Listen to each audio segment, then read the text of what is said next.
Bienvenidos, esto es Consenso, acá estamos. Voy a saludar en un minutito al equipo, obviamente que está conmigo. Tenemos preparado lo más importante, pero también estamos a la expectativa de que en cualquier momento empieza la comisión para tratar la emergencia en pediatría, particularmente atendiendo toda la cuestión vinculada al Hospital Garrahan. Pero estos son los principales títulos.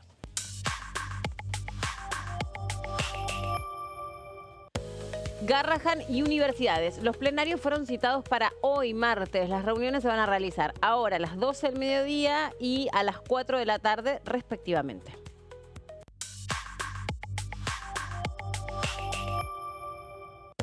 Y también los intendentes van a exponer en diputados sobre problemas locales y la necesidad de los recursos. Va a ser una reunión de la Comisión de Asuntos Municipales y esto va a suceder a partir de las 13 horas. Bueno, tenía 15 horas yo, pero bueno, 13 horas. Ahora, cualquier cosa lo rechequeamos. Nueva propuesta para incorporar la educación financiera en la secundaria. Este es un temón impulsado por el diputado nacional José Luis Garrido del bloque por Santa Cruz. Bueno, es que claro, es como el tema del momento, sobre todo por toda la cuestión vinculada a las nuevas modalidades de hacer finanzas. ¿Cómo anda, Jessy? ¿Qué tal, Meli? ¿Cómo ¿Todo estás? bien? Bien, todo bien. Bueno, me alegro. Hola, Meli, te heredamos. ¿Cómo está, ¿Todo en Meli? Hola, orden? Jessica. Sí, bueno, acá prestando atención, en pocos minutos debería comenzar el plenario de comisiones que fue emplazado en la sesión de la semana pasada. Es un poco por lo que trabajó la oposición, consiguiendo el quórum, ¿no es cierto? Estábamos especulando a ver si efectivamente el diputado José Luis Espert estará presidiendo el plenario de comisiones. Recordemos que todas las iniciativas opositoras por lo general apuntan a que Espert termine convocando, pero venimos de un par de semanas un poco sensibles en lo referido a la relación del diputado Espert con algunos sectores del peronismo, así que vamos a prestar atención cómo se hace esa dinámica. ¿Pero podría no presidirla si quisiera? Sí, puede venir un ratito y retirarse enseguida para no presenciar todo el debate. Son 3 comisiones, además, las que se reúnen ahora a las 12 del mediodía. Tenemos a Presupuesto y Hacienda, que decíamos que preside José Luis Espert, de La Libertad Avanza. También está la de Salud y Acción Social, que preside el diputado de Unión por la Patria, Pablo Yedlin. Y también la de Familia, Niñez y Juventudes, que preside Roxana Reyes, de la Unión Cívica Radical. Claro. Bueno, ahí estamos viendo que rápidamente van llegando los diputados a las salas. Hoy me imagino que, digamos, es poder avanzar con esto de llevar este tema al recinto, pero además estamos hablando de una emergencia, por lo tanto no hay mucho tiempo que dilatar esta cuestión, sobre todo porque los médicos del Garrahan, ahí están mostrando unos papeles, no sé, están con unos carteles, pero no alcanzo a ver cómo. Uno de la Argentina, que debe ser un mapa, ¿no? Un mapa con las consultas que atienden desde el Garrahan El en todo Hospital el Garrahan. país. Claro, está bien eso, porque se debatió mucho sobre el alcance de la problemática del Hospital. Están ahí desplegando un cartel. Espera, me voy a poner los anteojos más fácil, ¿no? Porque la verdad estoy adivinando solo por una coquetería. Son médicos estos directamente del hospital que desplegaron la bandera y claro, como decías vos, Jessy, porque se habló mucho sobre si este es un tema solamente que le pertenece a la Ciudad de Buenos Aires o es un tema que tiene alcance nacional y estaba cuantificada la cantidad de atenciones y cómo estaban repartidas esas atenciones en el mapa nacional y de hecho el diputado Yedlin en el recinto lo dijo, por lo menos de su provincia, cuántos niños de su provincia concretamente se habían atendido, habían requerido atención en el Hospital Garrahan. Sí, recordemos también que esto es un conflicto que se extiende hace ya más de un mes y que más allá de la sensibilidad del tema, que uno intuiría que el gobierno tal vez buscaría desactivar el conflicto, estuvo escalando en las últimas semanas. La semana pasada el ministro de Salud, Mario Lugones, avanzó con una reforma del sistema de residencias que no cayó muy bien en el área médica y se está preparando un nuevo paro y una movilización para el Ministerio de Salud para el 17 de julio, que va a ser un poco días después de cuando salga el dictamen. Así que la presencia de los médicos y la presencia de seguramente un sector de la dirigencia política en la movilización da cuenta un poco de que la oposición se está embanderando con este tema y que el gobierno de momento no parece lograr desactivar el conflicto. Sí, se hablaba como de una semana compleja para el oficialismo, por lo menos en el Congreso, por lo que se iba a terminar votando o avanzando en el recinto en el Senado. y el tema de los emplazamientos en estas comisiones, el clima en el que se producen estos emplazamientos, porque bien decís vos, en todo caso, las dos comisiones tienen que ver con José Luis Espert, diputado nacional que recibió estas manifestaciones de rechazo bueno, para mi gusto repudiable de haberle tirado caca en la casa, con las derivaciones que esto trajo de las personas involucradas que terminan detenidas, con las escenas de violencia que se vieron en el Congreso como consecuencia de los reclamos que hacen las diputadas, sobre todo las diputadas mujeres del Frente de Todos, que fueron a reclamarle directamente a Espert por las detenciones de estas personas. Una incluso con tobillera electrónica, bueno, y toda esta cuestión, más los carteles de Cristina Libre, o sea, fue un combo, una combinación bastante complicada, y justo estos emplazamientos que pone como, digamos, en dominio de la agenda a la oposición y no al oficialismo, y después, ¿qué es lo que va a hacer el oficialismo con todo esto? Sí, porque están pasando dos cosas al mismo tiempo, ¿no? En materia de debilidad del propio gobierno nacional. Tenés por un lado que la oposición suele avanzar con temas de mucha sensibilidad social, de la mano de universidades, ahora es Garrahan, lo fue el tema de los jubilados, fue la emergencia en discapacidad. Las zonas afectadas por el temporal también. En Bahía Blanca, son temas que es una agenda importante que tiene la oposición. El problema para el gobierno es que esto ahora se está superponiendo con un problema de gobernabilidad que está teniendo en materia de su vínculo con los gobernadores. Estamos viendo en simultáneo que está habiendo una especie de rebelión de parte de los aliados que hasta hace una semana acompañaban al gobierno en todas las votaciones, pero que frente a un escenario de reclamo de recursos que no le está dando el gobierno y de reclamo de acuerdos electorales más amigables que tampoco le está dando el gobierno, bueno, están un poco en plan de guerra. Entonces hay que prestar mucha atención porque los gobernadores están mandándoles mensajes a Javier Milei diciendo: che, si no me das ni plata y no me cerrás alianzas electorales que no me dejen afuera, yo mucho para ayudarte no puedo hacer. Y eso es lo que vamos a ver probablemente el día jueves en el Senado de la Nación, cuando además de avanzar con sancionar, por ejemplo, el incremento de los jubilados, que es lo que van a buscar hacer los senadores, se va a buscar avanzar en estos proyectos de reparto de los ATNs y de reparto de lo que se recauda con el impuesto a los combustibles líquidos, que tiene que ver con eso, con los mensajes que los mandatarios le están dando al gobierno nacional. Son dos frentes abiertos ahí que tiene el gobierno. Y te digo una cosa más para tener en cuenta que si uno compara también cómo fueron las votaciones desde lo que fue, por ejemplo, el veto a la ley de jubilaciones del año pasado o la ley de financiamiento universitario del año pasado, en la última sesión donde se votaron los emplazamientos, los que rechazaron junto con el oficialismo fueron muchos menos que los que venían acompañando, por ejemplo, el veto de Javier Milei. Entonces ahí también estos gestos que decía María, digamos, o cierta rebelión de parte de los gobernadores, también tienen su expresión aquí en la Cámara de Diputados, donde muchos ya no lo están acompañando. Hay alrededor de una veintena de diputados. Martín Arjol, Mariano Campero, que son los que inauguraron la categoría radicales con peluca, de alguna manera, cuando defienden el veto. Los héroes. Uno de los 87 héroes que fueron a comer con Javier Milei, que blindaron el veto al aumento de los jubilados y la actualización presupuestaria para las universidades, que fueron las cabezas de ese movimiento y después que derivó una ruptura en el bloque radical y que ahora terminan votando de otra manera, fundamentalmente porque lo están dejando afuera de las listas en sus provincias. En el caso de Arjol, Misionero, ya sucedió que tuvo que competir por afuera porque no le permitieron integrar un sublema de la Libertad Avanza, y ahora Mariano Campero está viendo que lo mismo va a pasar en la provincia de Tucumán. Eso genera mal humor de parte de diputados que habían jurado lealtad a la motosierra de Javier Milei. Entonces, eso genera rispideces. Y algo que esta semana se comentaba es también si como consecuencia de estos emplazamientos se avanza en la sesión con aprobar estas leyes, el momento o el contexto político para su eventual veto no es lo mismo que en cualquier otro momento respecto de la cercanía con las elecciones, el armado de listas y también cómo repercute esto con, como bien decías vos, Mary, coincido, la sensibilidad de cómo calan estas cosas en la sociedad, ¿no? No es lo mismo vetar algo que a la sociedad le queda un poco más lejano o no percibe claramente como una injusticia. De pronto, claramente no hay, creo que sector de la sociedad, mismo La Libertad Avanza lo reconoce, que diga que los jubilados están atravesando una situación calamitosa. Claro que ellos digamos, lo vinculan o lo conectan directamente con lo que sucedió durante la época del kirchnerismo, donde sistemáticamente perdieron poder de compra con sus saberes. Entonces, está mal, pero no tan mal.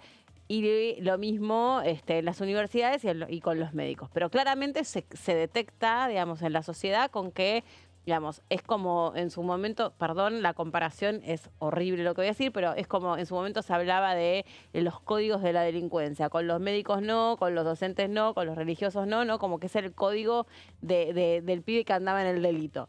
Después cuando se cruza ese código es como un vale todo. Acá también la sociedad dijo, esto es un límite. Con los médicos no, con las universidades no, con los jubilados no.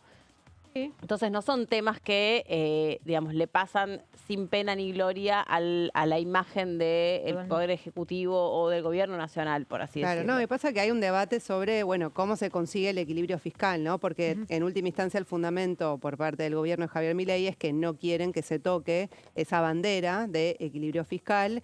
Y bueno, y también un poco lo que están cuestionando los gobernadores y distintos sectores es cómo se construye ese equilibrio fiscal, porque, bueno, hay un recorte que por ahí es más selectivo, dicen, que recae más sobre algunos que sobre otros y, bueno, la diferenciación también entre los que más lo necesitan o sectores, digamos, lugares estratégicos dentro del Estado, como es la salud pública, que es una herramienta fundamental. Bueno, hay también reclamos en torno a universidades, que vamos a ver a partir de las 16 horas, ciencia y técnica, que venimos hablando también y que es un tema que atraviesa a la Cámara de Diputados, y bueno, la discapacidad, ni hablar, digamos, todos temas, sí, muy, muy sensibles que bueno, el tema es eso, cómo se hace cómo se consigue ese equilibrio fiscal, sobre qué sectores recae, es un poco el debate que se viene dando. Sí, y con un gobierno que, en base a la experiencia del año pasado, al menos ha detectado que si bien hay un reclamo social muy fuerte para que el ajuste no caiga sobre los sectores más vulnerables, para resumirlo, logró blindar esos vetos. Se intentó aumentar a los jubilados que ya vienen con retrasado su poder adquisitivo del año pasado, fundamentalmente luego de esa primera devaluación que lleva a cabo Javier Milei cuando asume, y se logra blindar y se logra conseguir los apoyos necesarios. Pareciera ser que ahora, si bien el aspecto social afecta, atravesado por la discusión electoral, ¿no? De que no es lo mismo ir a buscar votos ajustando a determinados sectores que entregando un poquito más de plata para el consumo, el discurso del gobierno sigue siendo el mismo y parece convencido de que va a volver a lograr blindar esos vetos por más sensibles que sean los temas. Y lo que se está presentando como una barrera de desafío al gobierno se da más en términos de los acuerdos electorales fallidos que la propia sensibilidad del tema, ¿no? Entonces, hay que ver porque cuando vemos de cuáles son los agujeros que puedan tener el veto, porque siempre hablamos en términos del veto, son los gobernadores que están pidiendo recursos para sus provincias. Claro. Es un sector del PRO que está muy enojado, como fue el resultado de la dinámica de la competencia en la ciudad de Buenos Aires y que se ve quedándose por afuera del acuerdo en la provincia de Buenos Aires. Son algunos sectores del radicalismo que también se ven siendo dejados de lado en sus armados provinciales como parte de La Libertad Avanza.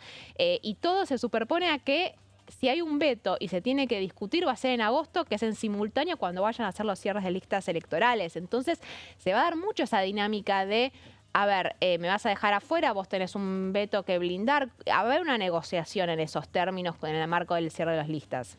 Sí, es un tema que además por alguna cuestión que nosotros los periodistas conocemos como la competencia de los temas noticiables, ¿no? Algunos se instalan más que otros, algunos que vos decís, ¿esto realmente con qué tiene que ver? Bueno, justamente el tema de la salud y además la particularidad de que sea la salud en relación a los niños es claramente un tema de sensibilidad social. Cuando, digamos, en algunas otras cuestiones vos ves que también se están viviendo situaciones de mucha tensión, como pueden ser los trabajadores del INTI o como pueden ser los trabajadores de ahora de Vialidad. O el Instituto Nacional del Cáncer, que también claro, o en su momento el tema discapacidad. qué sé yo, a veces tiene que ver con la representación, con la empatía, con la cantidad de personas que, en términos de cercanía que vos tenés vinculado a ese colectivo, ¿no? Claro. Porque también el tema de la discapacidad, me contaban personas dentro del colectivo de discapacidad que les cuesta mucho organizarse, les cuesta mucho movilizarse, les cuesta mucho traducir el clima que se vive, ¿no? Adentro de las escuelas, adentro de las complejidades que supone no tener los recursos para cubrir lo mínimo indispensable para las personas que viven con esa condición. Claramente, aparte por la población, ¿no? Alcanzada por el colectivo de discapacidad, claramente no tiene por ahí tanto poder de impacto social como puede tener este tema. Aunque todos son igualmente importantes y todos debieran ocuparnos, pero nosotros sabemos que hay temas que terminan instalándose, y aparte porque este país se ha distinguido, sobre todo a nivel regional, por el nivel de tratamientos médicos que se pueden dar y la formación de los profesionales y la especificidad que alcanzan y cómo son pibes súper jóvenes y de repente son quienes ven una enfermedad súper particular y rara o atípica, o la cantidad de horas que se la pasan y cómo es el trato con los chicos y cómo los hacen pasar la Navidad, el Día del Niño, los Reyes. Es como una cosa que, que excede al hospital.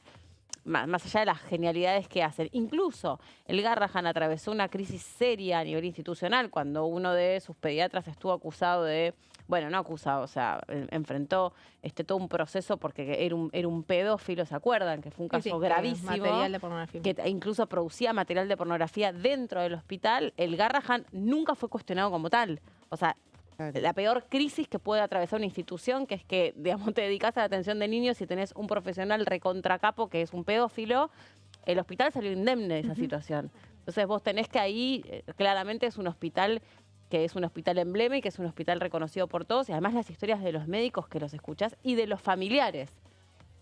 Eso es lo que también me parece hace como el tema más potente. Muchos familiares, mamás de los chicos se las ve participando en muchas de las protestas, ¿no? En defensa del Hospital Garrahan y con todos los reclamos que tienen, porque, bueno, vos decías, Mary, es un hospital de excelencia reconocido incluso internacionalmente. Ahora bien, también está el foco puesto en, justamente por esta situación de deterioro de las condiciones laborales y salariales, muchos médicos que han renunciado, ¿no? Y que les lleva mucho tiempo a los hospitales, aparte de alta complejidad, ¿no? O sea, pacientes oncológicos estamos hablando, les cuesta mucho armar esos equipos que puedan desarrollar determinados tratamientos, que son únicos, que no se dan ni siquiera en el sector privado, o sea, que solo lo puede hacer el Garrahan, y el hecho de que también hayan renunciado por todas estas cuestiones dificulta, o sea, volver a empezar, volver a armar todos esos equipos para el desarrollo de nuevos tratamientos también es muy complejo y es parte de la situación crítica, ¿no? Porque de alguna manera que se agrave esta situación en el Garrahan va a agudizar ese problema. Me parece, es recontra así lo que vos decís, y me parece que no estaba ni previsto que estuvieran los médicos en esta comisión, porque obviamente lo que tienen que hacer es, digamos, discutir entre los diputados para avanzar con un dictamen, y sin embargo está lleno de médicos. Sí, es que había intenciones de ir al recinto el otro día en la sesión, bueno, no pudo ser posible, entonces, bueno, de alguna manera en la comisión estaban los distintos bloques opositores, estaban intentando darle lugar, digamos. Recordemos que hubo varias comisiones informativas donde participaron médicos residentes del Hospital Garrahan, pacientes también del hospital, contando cuál es la situación que se está viviendo y qué es lo que reclamaban. Así que bueno, hoy se ve una sala muy llena, ¿no? Del plenario de comisiones. Sí, muy llena. No es lo único que va a pasar hoy. Hay, incluso vemos diputados que no sé si van a tener espacio para sentarse. Estamos viendo que son 3 comisiones bastante grandes e importantes. Esa es la sala de anexo C que suele tratarse más grande de todas para cuando vienen plenarios grandes. Sí, que fue la sala que fue remodelada. No, esta es otra. ¿No? Esta es la que está acá cerquita de donde funciona el canal. Pero esta no es la que fue remodelada, que se acustizó. No, esta no es. Bueno, listo, esta no es. Melina, deja de insistir, pero no es. Espera, ahí al fondo, que es la cabecera de las comisiones, creo que claramente se lo ve a Yedlin, pero yo no sé si ustedes, yo obviamente no veo un pomo, no sé ustedes. Si, ay, de acá no se estamos llega muy lejos. Sí, está lejos a juzgar por las calvicies, podríamos decir que alguno de ellos es expert, pero quién sabe. Tal vez ahí, no. lo que sí vemos es a Vilma Ripoll ahí en la primera fue muy línea. delicado lo que dije. Ah, está bien. Vemos ahí a un costadito, tenemos a Radicalismo Democracia para Siempre, Carla Carrizo con Fernando Carvajal.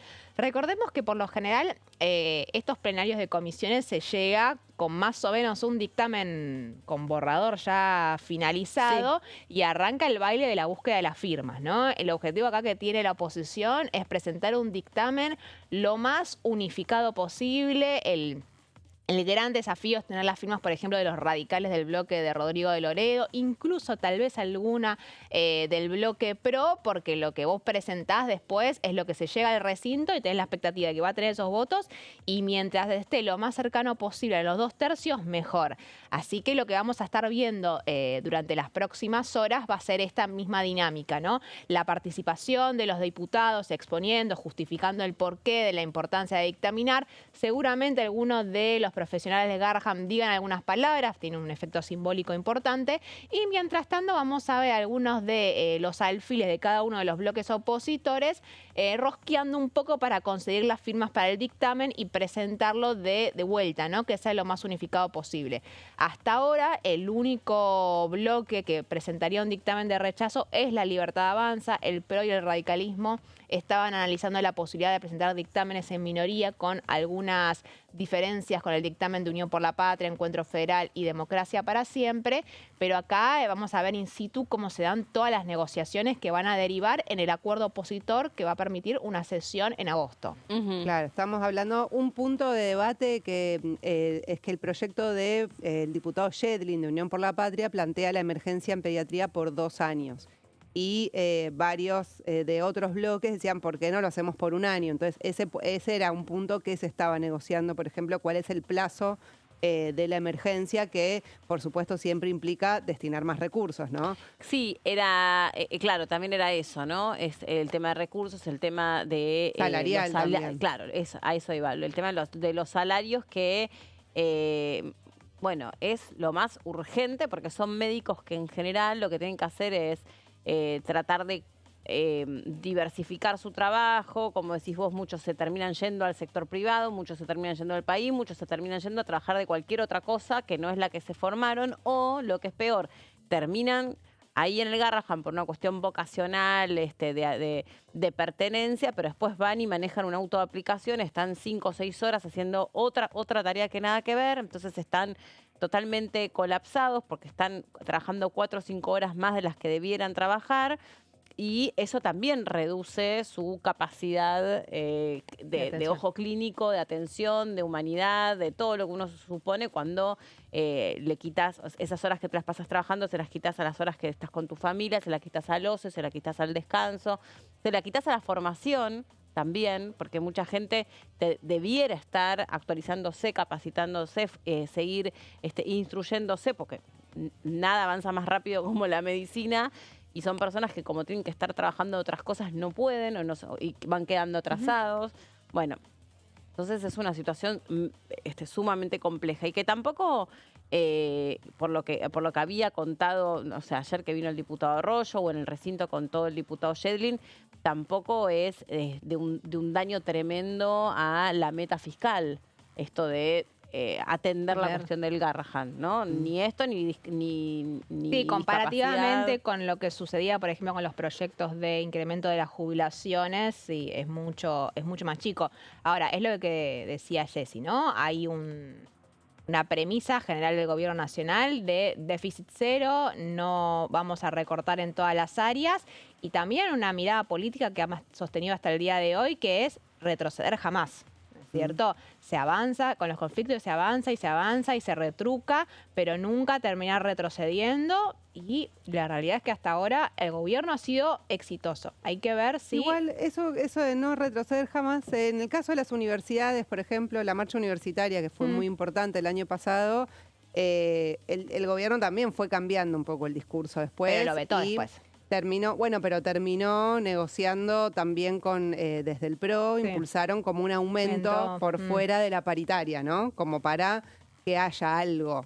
Entonces, ahí creo que también, fue una movilización muy masiva, atravesó a todos los medios de comunicación y fue en todo el país, aparte en provincias incluso donde la Libertad Avanza le ha ido muy bien electoralmente y también se expresaron ahí, pero bueno, veremos, ¿no? O sea, ahí estaba pensando, para lo que vos decías, Mary, para llegar a los 2/3 de los presentes, serían, los 2/3, si están todos presentes, serían unos 172 diputados en el recinto. Y el emplazamiento se alcanzó con 164, o sea, votos a favor, ¿no? Entonces no estaría tan lejos de los distintos bloques opositores de poder alcanzar un número que incluso puede ser menos lo que necesiten si hay ausentes, porque lo que ha pasado mucho también es que diputados del PRO que por ahí no quieren votar en contra de los emplazamientos se ausentan.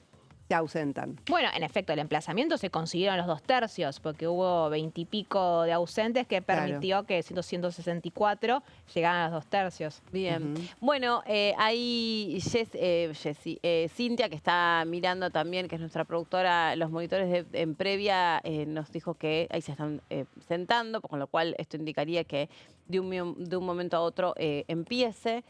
Entiendo que ya estarían las autoridades de esta comisión y son 26. Por lo tanto, quedarían unos minutitos desde que se cumpla esa media hora de tregua que sea para el arranque. Ojo, porque hubo niebla, esto por ahí también hizo que los accesos estuviesen complicados. Fue un día complicado.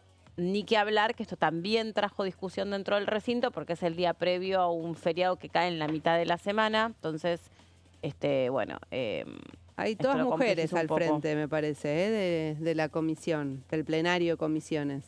No logro identificar, o sea, una debería ser Roxana Reyes, de la Unión Cívica Radical, pero no logro ver quién se sentó en el medio. O sea, en el lugar donde se supone que debería estar José Luis Espert, presidiendo la de Presupuesto y Hacienda. A ver, vamos a seguir atentos a lo que pasa en el anexo.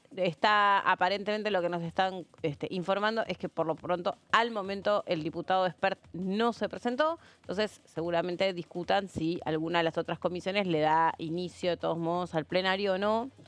Supongo que... Sí, recordemos que la comisión se tiene que llevar a cabo porque fue emplazada, ¿no? No es que la ausencia de José Luis Espert podría hacer caer la convocatoria. Si hay quórum y se ve claramente que lo hay, tiene que reunirse porque así fue emplazada en la sesión de la semana pasada. Así que lo que tendrán que definir es una dinámica de organización de la comisión, quien la preside, si no es el propio Espert el que lo hace. El vice estaba buscando, porque no recordaba, el vicepresidente primero de Presupuesto y Hacienda es el diputado Carlos Heller, de Unión por la Patria. Podría ser una opción que quien le sigue en el rango, digamos, de autoridades sea el que presida. Y si no, no sé si lo puede hacer alguna de las presidencias de las otras dos comisiones. Sí. Que ocupe el lugar una figura de la oposición